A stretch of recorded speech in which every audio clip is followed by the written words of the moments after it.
Chag Sameach, everyone. Baruch Hashem, Chag Sukkot is almost upon us. And Baruch Hashem, I'm in my newly built Sukkah that's almost fully decorated.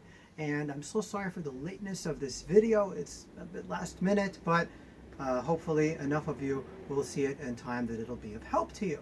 This is a technical video, okay? This is going to be just the technicalities of how, according to our Masorah, to shake or wave the lulav, and how what makes an Etrog kasher, and some other important things. So first of all, it's very important to understand that we're not here, God forbid, to delegitimize any other traditions.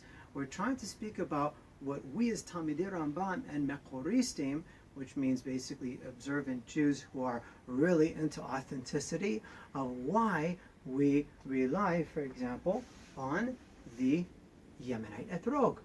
So Baruch Hashem, this year, as I do most years, I merit to have a large Etrog.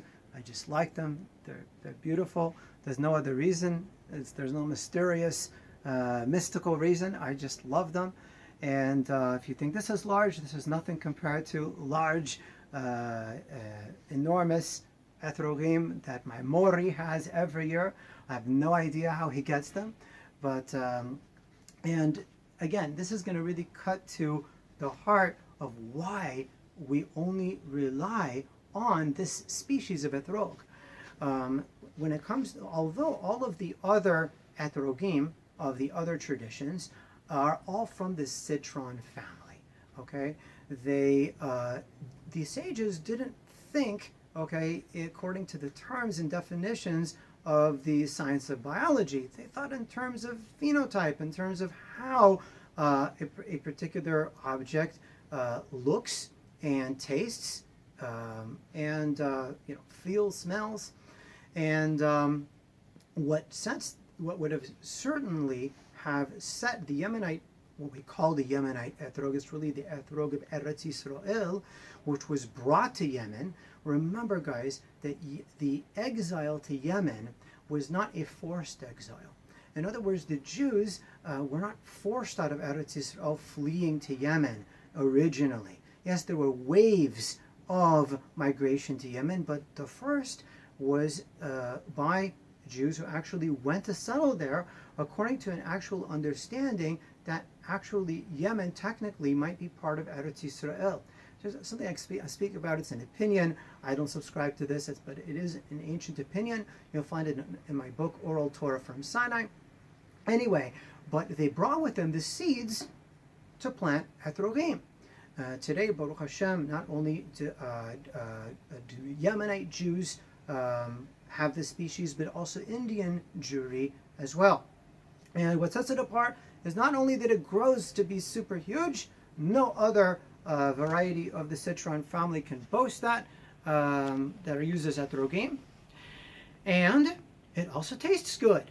In other words, the other varieties of Etrog, okay, you can, after the Hag, you can take your Ashkenazi or a Moroccan Etrog and you can, cut it up and you can add a whole bunch of sugar and make a marmalade out of it, but all by itself doesn't taste good. It tastes actually pretty awful. But Baruch Hashem, not so the Etrog of the Yemenites, the Etrog of Eretz Yisrael. Okay, when you eat it, it is delicious.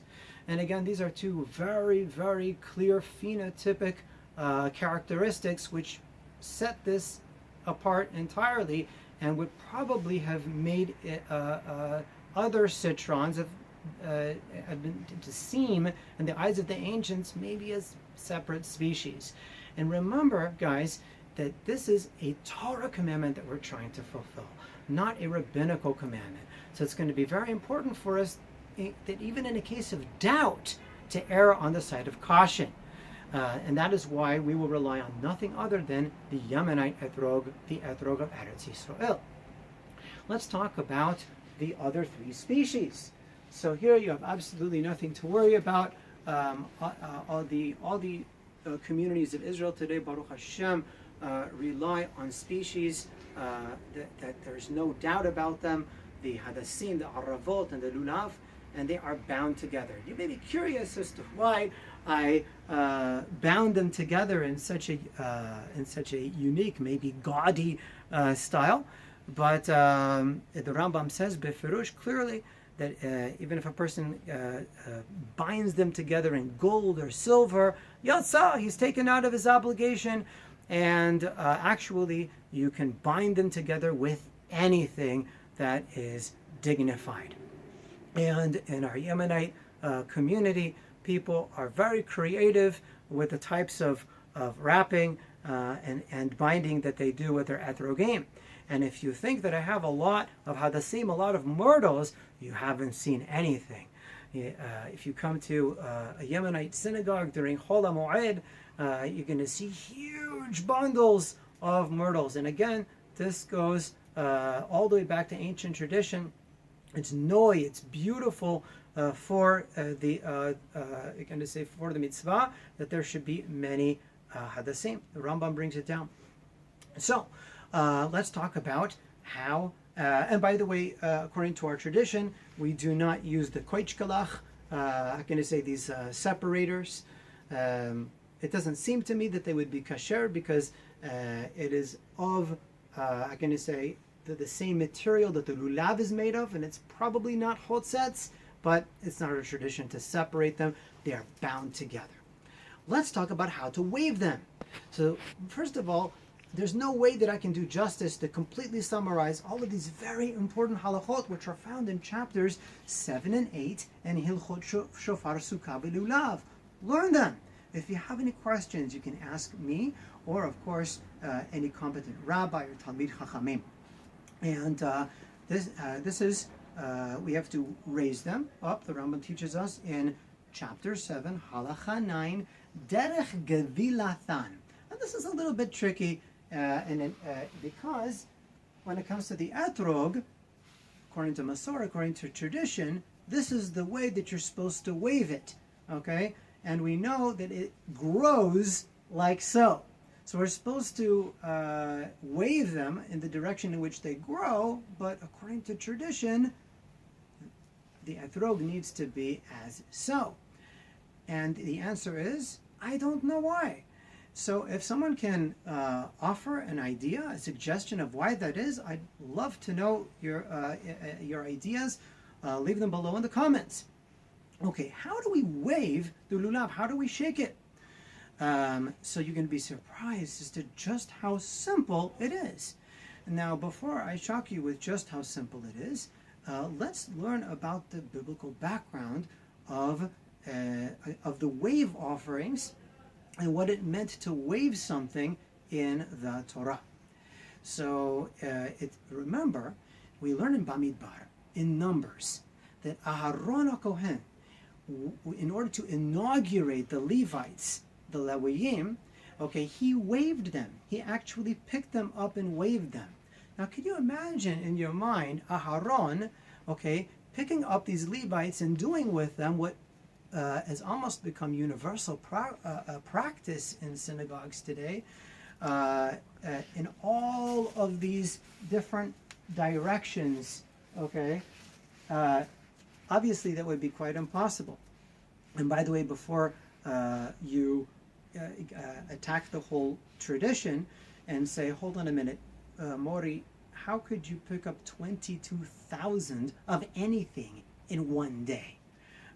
Except for maybe pebbles. Okay, even if they were babies, even if they were toddlers, how could Aharon pick up 22,000 Levites?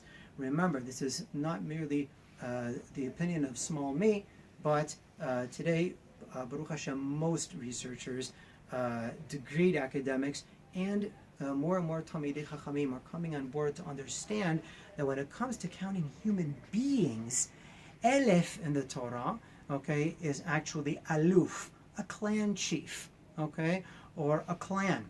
I think it's pretty clear that it's actually that an elef is a clan chief, and by the way, there's a score of reasons why. This is just one, but so it seems that Aharon, okay, waved on that day 22 men.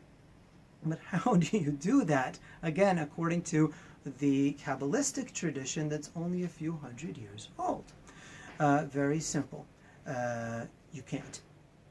However, if he waved them, if he was very strong and tall, and it's possible that he could have waved 22 people according to a simpler tradition, perhaps according to that which we use for the Arbaat Aminim of Sukkah.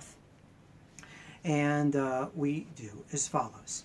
So again, when you're transporting these to the synagogue, make sure that your Etrog is upside down, because the RaMBaM teaches us, and again, this is just universal tradition, the moment that you just pick them up in the direction in which they're supposed to be waved, you're taken out of your obligation. You can't make a baracha.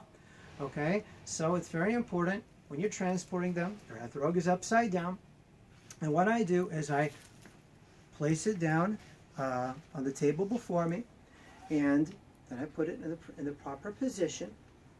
And then I'm going to make the baracha. And you're going to maybe say, Mori, it's nighttime, and you're teaching us, why are you making the baracha with Hashem's name? So remember, according to our tradition, if you're teaching Torah or quoting a pasuk, okay, you don't need to hide these names, okay, that are besides, of course, Yud, Hey, Waw, Hey, the Tetragrammaton, the holiest name of Hashem. But these other names, okay, you use them, okay, just as we learn in Mishnah Avot. It comes from a pasuk from the Tanakh. B'chol makom asher azkir et shmi avo v'rachticha. It's from the Torah.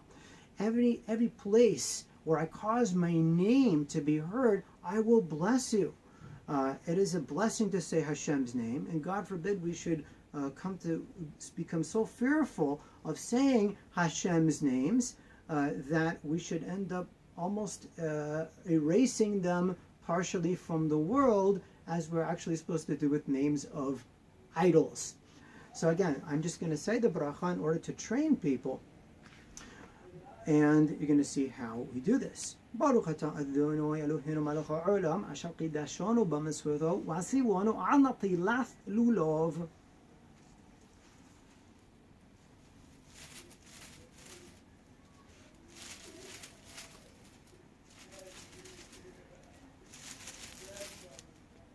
That's precisely what the RaMBaM describes and what he brings from the Mekorot, and it is the ancient community of the Yemenite community. The RaMBaM explains again in chapter 7, halacha 9.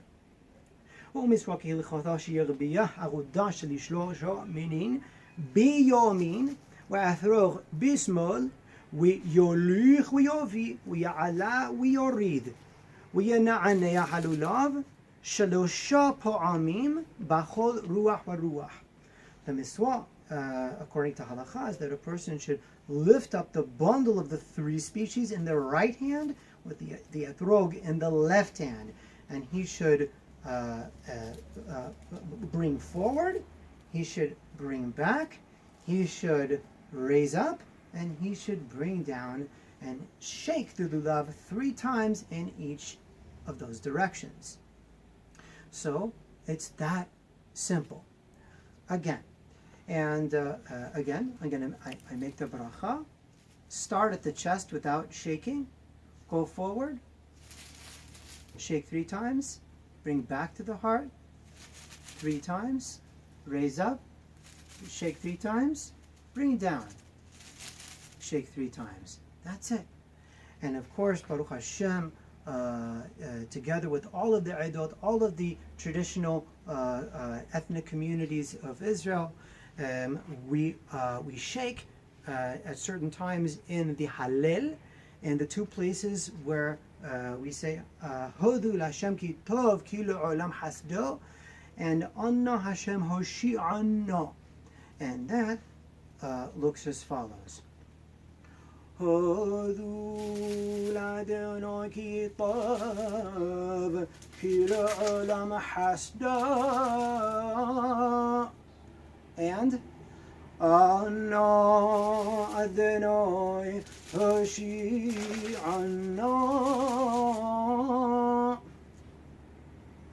So with that, I'm going to leave you all with our traditional baracha. I bless you.